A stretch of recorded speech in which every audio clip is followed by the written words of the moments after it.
Hi, and welcome to the example using exponential functions. Here we're told that the temperature T in degrees Celsius of a metal as it cools down over T minutes is given by capital T equals 27 plus 219 e to the power of negative 0.032 little t. We're asked to find the initial temperature, the temperature after 5 minutes, and the time it takes to cool down to 100 degrees Celsius. So we've got this bit of metal, it's cooling down, we have a function, let's see if we can work it out. First of all, the initial temperature. In order to solve this, we have to understand that initial means that little t time has to be 0 when we're first starting. So we're going to look at our equation and we're going to sub in little t equals 0. This means that capital T will be 27 plus 219. Because when we have e to the power of 0, which is what happens when we times negative 0.032 by 0, because e is to the power of 0, that gives us a value of 1. That's why the e kind of just disappears. We get 219 times 1, which is 219. We add these two together and we get 246. That's our working out. Because this is written questions, we need written answers. So capital T is our temperature. The initial temperature was 246 degrees Celsius. That's using the question in my answer. Let's look at part B now.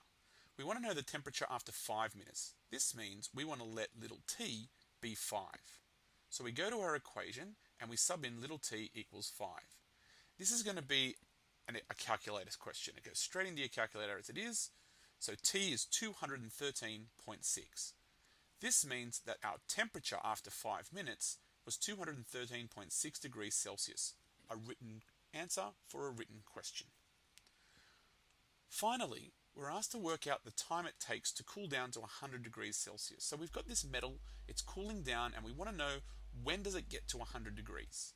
We know that it starts off at 246 degrees, and after 5 minutes it goes down to about 213. So let's see how that progresses. We want now capital T to be 100. That's because we want the temperature to be 100.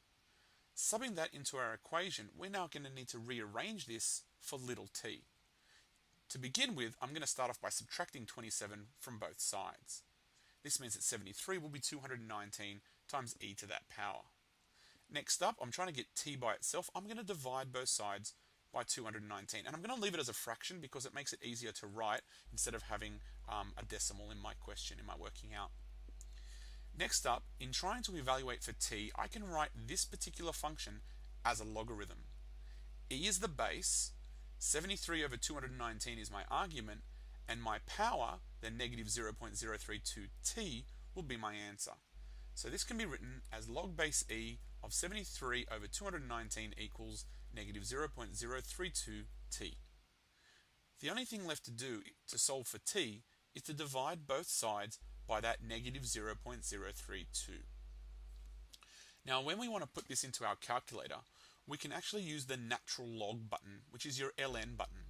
So you'll be pressing ln followed by 73 over 219 divided by negative 0.032. Getting that as our answer, we get about 34.33163, giving us an approximate answer of t equals 34.3. That means that it takes approximately 34.3 minutes to cool to 100 degrees Celsius. Remember, written questions require written answers. Good luck with your exponential functions.